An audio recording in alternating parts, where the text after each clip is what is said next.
Setelah belanja mereka memutuskan untuk makan. Kamu mau makan apa? Nggak tahu. Indah melihat kanan kiri jalan. Siapa tahu ada tempat makan yang menggugah selera.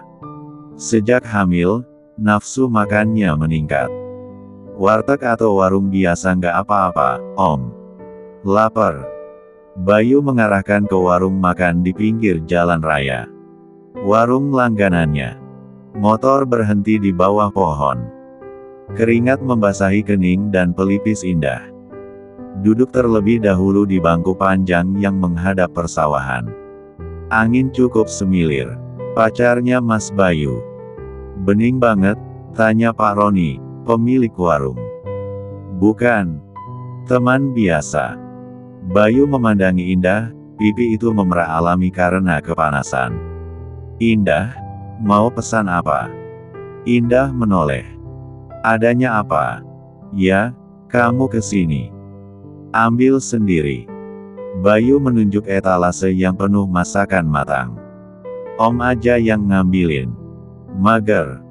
Sikap seanak jidat Indah agak kambuh. Telur dadar, ayam goreng, cumi hitam, oseng pare, sambal kentang, oseng buncis, lodeh. Telur dadar, buncis, sambal kentang. Es jeruk, potong Indah, tidak mempedulikan tatapan pengunjung lain. Pak Roni menyuruh pegawainya membuat es teh dan jeruk, kemudian menggoda Bayu yang mengambil piring. Temen rasa ayang, Mas Bayu. Memang anaknya manja gitu. Anak orang kaya, sahut Bayu, santai. Bayu meletakkan piring di meja, tepat di hadapan Indah. Lantas duduk di sebelah perempuan itu, menikmati makanannya sendiri. Om Bayu udah punya pacar? Tanya Indah, ingin tahu. Bayu tidak menjawab, mengunyah cumi yang agak alot. Aku khawatir ada cewek yang cemburu, terus nanti aku dilabrak. Aman. Nggak bakalan ada yang ngelabrak kamu. Bayu meneguk es tehnya. Jangan-jangan Om Dudaya. Aku belum pernah menikah, Indah.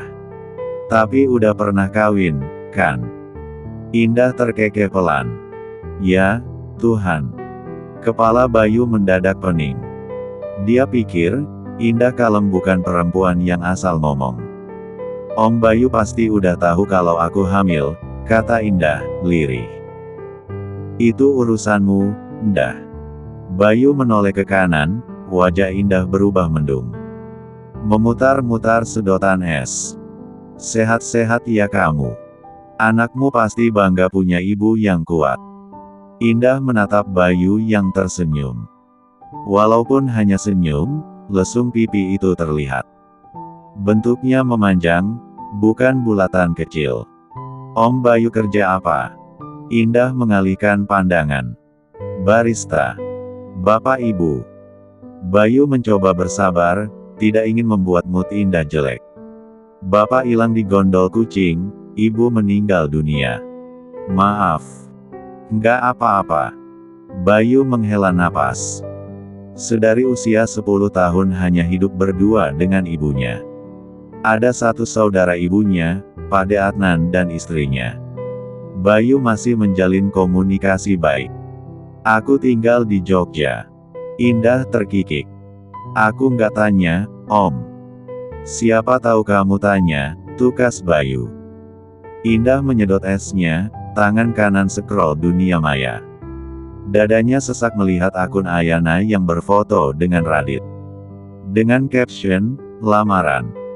Bayu bisa melihat apa yang Indah lihat di layar ponsel. Wajah Indah mulai sendu lagi.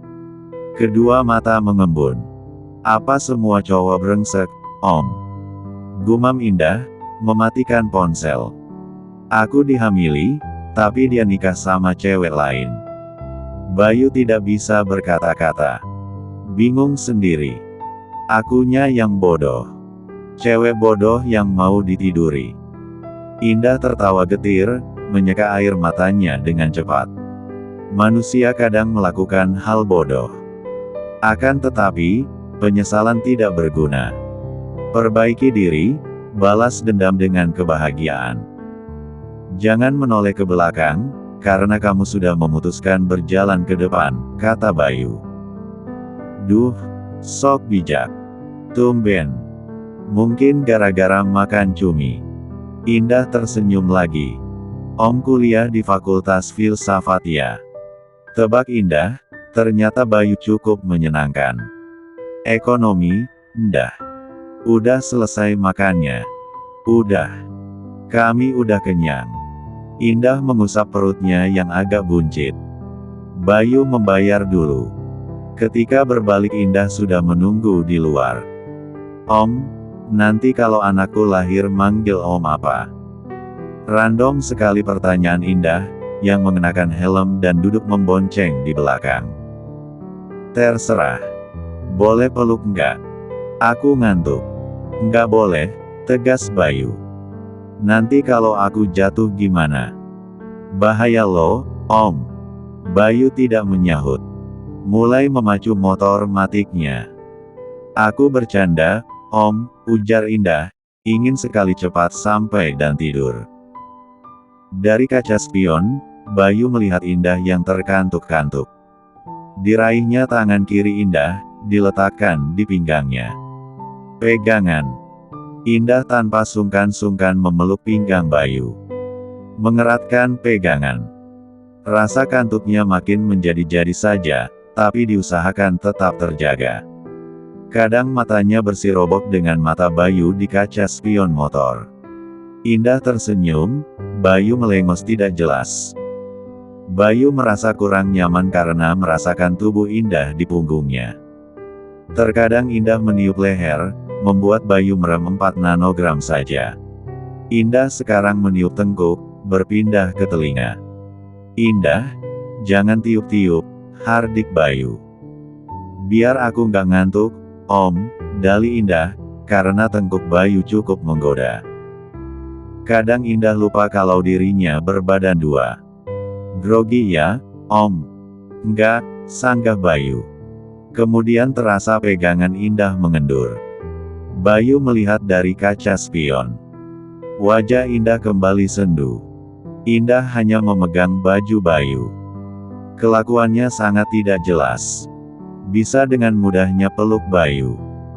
Indah tidak ingin dicap wanita gampangan. Dia hanya ingin dimanja dan bermanja-manja. Tidak ada lelaki yang harusnya jadi suami, menemani periksa dan jalan-jalan. Kedua orang tuanya pun tidak peduli. Hanya mengirim uang, itu dianggap beres. Mendadak Indah merasa sebatang kara. Dia menarik napas dalam-dalam. Lalu berusaha ceria lagi. Om, nomor HP-nya berapa? Kepala Indah berada di bahu kanan Bayu. Mau buat apa? Ya, disimpanlah. Siapa tahu aku butuh tukang ojek lagi. Indah menyengir. Nanti aja. Bayu merasa kasihan. Suasana hati Indah kerap berubah, cerah ke gelap. Atau sebaliknya. Sikapnya yang selengean hanya untuk menutupi kesedihan saja. Motor berhenti di bawah pohon waru yang rindang. Indah mengernyit heran. Jangan-jangan Bayu mau buang air kecil. Para kaum Adam bisa berdiri asal mepet di tempat yang bisa menyembunyikan anunya. Mau pipis, Om? Enggak, Indah. Ya kali buang air kecil di depan Indah. Bisa turun pamornya. Berapa nomor HP-mu? Tanya Bayu, mengeluarkan ponsel dari saku. Indah menyebut nomor ponselnya. Kemudian minta Bayu kirim pesan. Tidak berapa lama, notifikasi pesan terdengar di ponsel Indah. Dari nomor yang belum disimpan, Bayu. Hanya itu. Indah tersenyum semeringah, menyimpan nomor ponsel Bayu dengan nama kontak Om Bayu. Motor kembali melaju. Bayu melewati jalan lain supaya tidak lewat depan rumah orang tua Jagat, yang tentu saja banyak tamu. Sudah sana masuk. Panas. Biar aku yang bawa, cegah Bayu saat Indah ingin mengambil kantong plastik di cantolan motor. Indah nurut saja, sebenarnya ingin langsung ambruk saja di tempat tidur. Tapi harus menunggu Bayu selesai membawa kantong-kantong belanjaan. Indah duduk di karpet tipis dekat kipas angin. Menyibak kaos bagian depan memperlihatkan perutnya yang buncit kecil. Merasakan kesegaran karena angin yang berembus masuk di balik kaos. Bayu yang melihatnya, mengalihkan pandangan. Karena terlihat bra hitam yang sedikit mengintip. Indah menurunkan kaosnya, sadar ada Bayu yang hilir mudik keluar masuk rumah. Udah semua ya, Ndah. Aku balik dulu, pamit Bayu. Om Bayu, tunggu. Indah mengeluarkan sejumlah uang dari dompetnya. Disodorkan ke atas. Nggak perlu, Indah. Aku ikhlas. Simpan saja, tolak Bayu, bergegas keluar rumah. Indah tidak mau ngoyo mengejar Bayu, memilih rebahan sebentar. Nanti saja menyimpan barang belanjaan. Terdengar suara langkah kaki, Bikyati muncul dari dalam kamar. Indah yang mengantuk tidak peduli lagi. Walaupun kepala agak nyut-nyutan, Bikyati yang menyimpan sayuran dan buah-buahan di kulkas. Membiarkan Indah yang terlelap. Bayu memarkir motor di depan rumah Jagat. Rumah itu bersebelahan dengan kediaman orang tua Jagat yang masih ramai. Bayu duduk di kursi kayu, mulai merokok untuk melepas penat. Mas Bayu, ini minumannya. Dari mana, kok lama? Tanya Wanda, perempuan berusia 30 tahun. Masih lajang. Dia menaruh segelas es sirup dan piring berisi bolu dan jajanan pasar.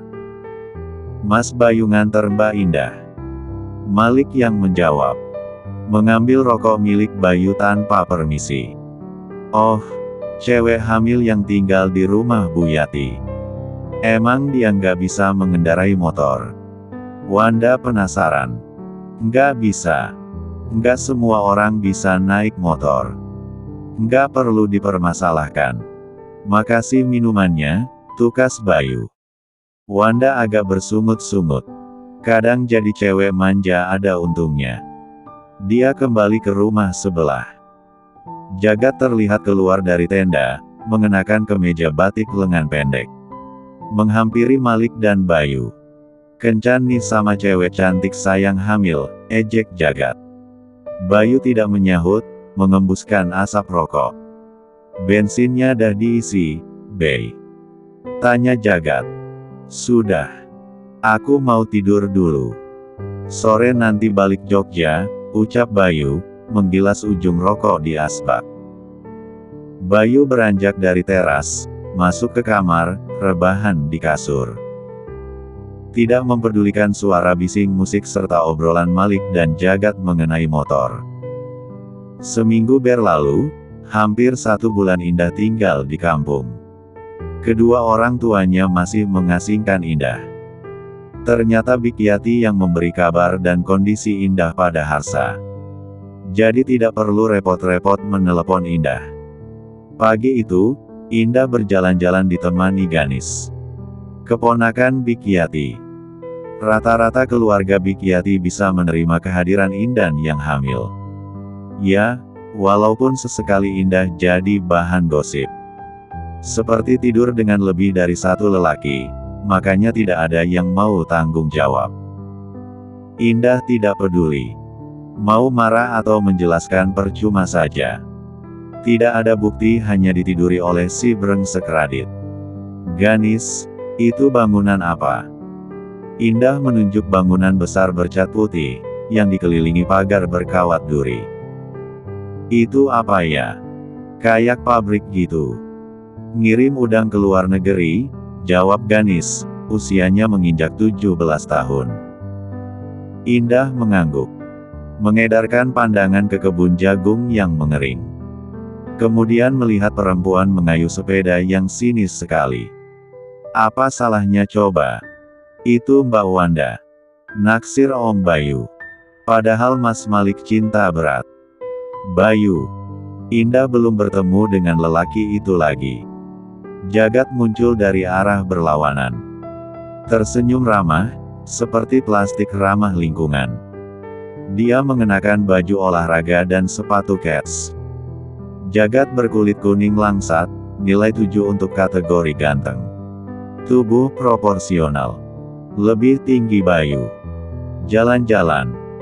Jagat basa-basi. Enggak, Mas.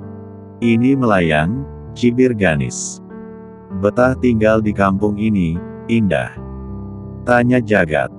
Lumayan betah, sahut Indah. Ganis berjalan 5 langkah ke depan. Mengambil bunga liar yang tumbuh di pinggiran jalan. Kalau butuh tukang ngantar, aku bisa, kata Jagat percaya diri. Indah tersenyum tipis. Ada Bik Yati, kemarin karena nggak ada yang nganter aja. Hati-hati dengan Bayu, playboy keluar. Indah cengok. Bukannya Bayu dan Jagat berteman. Kenapa menjelekkan di belakang? Mas Jagat juga playboy keluar. Seru Ganis. Jagat melotot. Kami lanjut jalan-jalan dulu. Indah berjalan ke arah utara, disusul Ganis yang membawa bunga liar kecil warna kuning. Dijadikan mahkota bunga. Om Bayu beneran playboy? Tanya Indah. Dulu sekali. Kayaknya sekarang udah tobat, Mbak. Setelah ibunya wafat, Om Bayu berubah. Dulu memang terkenal agak berandalan. Indah manggut-manggut. Bayu memandangi ponsel. Dari kemarin ingin menghubungi Indah. Tetapi tidak tahu harus bertanya apa atau hanya menyapa. Bunyi notifikasi pesan terdengar. Bayu tidak percaya dengan pandangannya. Indah mengirim pesan. Juga hasil USG. Indah, Om, kenalin anakku. Tapi belum tahu jenis kelaminnya. Tanpa disadari, bibirnya melengkung senyum. Indah memang unik dan random. Kedua mata Bayu masih memandangi hasil USG. Ikut merasa bahagia. Semoga wajah si bayi tidak mirip dengan lelaki belangsak yang menyia-nyiakan Indah. Indah mendecakkan lidah kesal. Bayu hanya membaca pesannya. Tidak dibalas padahal sudah centang biru. Indah yang sedang berdiri di depan rak skincare, mendadak tidak mood belanja lagi. Perempuan yang mengenakan baju terusan selutut itu mengembuskan napas pelan. Bayu bukan siapa-siapanya, lelaki yang baru dikenal. Memang apa yang mau diharapkan? Kenapa pula ngirim foto USG? Nggak penting bagi si Om, gumam Indah. Indah membeli pelembab bibir dan lulur. Sejak tinggal di kampung, dia tidak menjalani perawatan mahal. Cukup luluran sendiri di kamar mandi sambil nyanyi. Mau mampir kemana lagi, Mbak? Tanya Bik Yati. Pulang. Indah masuk mobil, duduk bersandar di jok. Sampai di rumah, hari sudah gelap. Indah tidak nafsu makan makanan berat, hanya makan buah melon. Dia menemani Bik Yati yang sedang setrika. Ruang tengah yang ada televisinya menjadi ruang serbaguna. Kadang buat tiduran, kadang ngiris bumbu masakan pun di situ. Indah memasukkan satu irisan buah yang terakhir. Rasanya manis banget. Dia membawa piring ke dapur, langsung dicuci. Sejak tinggal bersama Bik Yati, Indah mulai mencuci gelas dan piring bekas makannya. Sesekali menjemur pakaian. Membersihkan lantai dengan sapu bukan vacuum cleaner. Hal-hal yang dulu enggan dilakukan. Mbak Indah, Nyonya Astuti menelepon. Bik Yati memberikan ponselnya. Ponsel Indah dicharger di kamar, mode silent pula. Indah mengelap tangan kanannya. Mengambil ponsel Bik Yati. Halo, Ma. Kamu tahu Ayana dan Radit akan menikah? Ya. Dan, aku nggak peduli. Mama nelpon cuma mau tanya itu. Bagaimana kabarmu? Baik. Hening sejenak. Ada lagi, Ma. Doakan usaha papamu bisa diselamatkan. Satu lagi. Ingat, Indah. Setelah melahirkan, kamu balik ke Jakarta. Tanpa anakmu. Indah terdiam. Tega sekali mamanya. Astuti menutup sambungan secara sepihak. Main putus saja. Indah kembali ke ruang tengah. Meletakkan ponsel Bikyati di dekat kain alas setrika. Indah berjalan gontai ke kamar saat Ganis menyelonong masuk rumah. "Mbak Indah, aku ada asinan buah dan bakso tusuk." Ganis mengangkat 2 kantong plastik. "Beli di mana?" Indah bertanya pelan. "Pesan teman. Yuk makan di luar aja." Semilir angin sepoi-sepoi, ajak Ganis. "Bikyati mau nggak?" "Sisain dikit," sahut Bikyati. "Berapa semua?" "Berapa apanya, Mbak?" Ganis memandang kebingungan. "Asinannya, nanti aku ganti," terang Indah, duduk lantai teras. "Gratis, dari aku. Tadi Mbak udah ngasih lulur dan lip balm yang dititipkan ke Bapak." "Barter gitu." Ganis membuka kantong plastik, ada 2 cup ukuran 300 ml. Kantong plastik satunya berisi bakso tusuk. Sambal kacangnya dipisah. Indah mengucapkan terima kasih. Sekarang dia punya teman, si Ganis yang sangat ceria. "Mbak, aku punya pacar. Dia tadi pingin cium aku." "Akunya lari," tutur Ganis. Indah menyuap bengkoang, dikunyah pelan-pelan. Lalu ditelan. Setelah itu berkata menasehati, "Nis, jaga diri ya. Kalau ada cowok yang maksa hubungan dan ngancam diputus, biarin aja. Jangan jadi cewek bodoh seperti aku. Cinta buta dan akhirnya tersesat jauh." "Om Bayu, sehat-sehat kalian berdua." "Om Bayu, maaf, telat balas." Indah memberengut. Tidak berminat membalas pesan. Dia tidur miring memeluk guling. Bodoh amat. Terdengar suara Ganis yang berpamitan bersamaan dengan suara notifikasi. Indah tidak bisa mengabaikannya. "Om Bayu, boleh telepon?"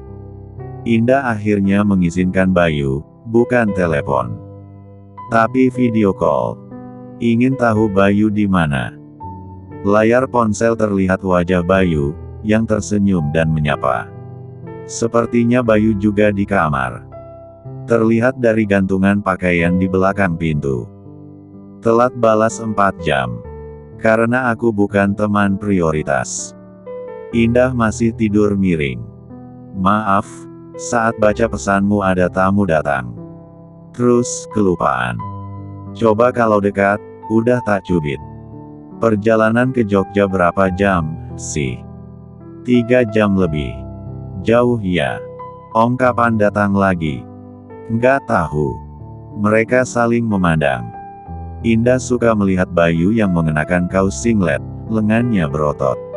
"Om, senyum dong. Aku suka lihat lesung pipinya," pinta Indah. Bayu tersenyum lebar bukan karena diminta Indah, tapi baru kali itu ada yang belak-belakan minta dirinya tersenyum. "Makasih." "Sama-sama, Indah." Ponsel disandarkan di guling, Indah merasakan tangannya pegal. Bayu mendengarkan Indah yang bercerita mengenai perkembangan janin di dalam perut. Tanpa sadar mengamati bibir yang mengoceh itu. "Om, kalau main ke sini kabari ya. Nanti aku masakin yang enak-enak." "Emang bisa-bisa masak?" "Enggak. Belajar dulu." "Om Bayu sukanya makanan apa?" "Apa saja, asal jangan udang. Alergi." "Catat." Indah menguap panjang. Makin lama, lawan bicaranya itu memejamkan mata. Bayu bisa melihat jelas wajah Indah. "Indah," panggil Bayu. Bayu berbaring di tempat tidur. Membiarkan ponsel tetap menyala, mengamati Indah yang mulai tidur telentang. Bibirnya agak cemberut tapi terlihat lucu dari samping. Indah bergerak lagi. Akhirnya layar ponsel hanya memperlihatkan langit-langit kamar. Bayu pun mematikan sambungan video call. Malam yang berbeda dengan malam-malam sebelumnya.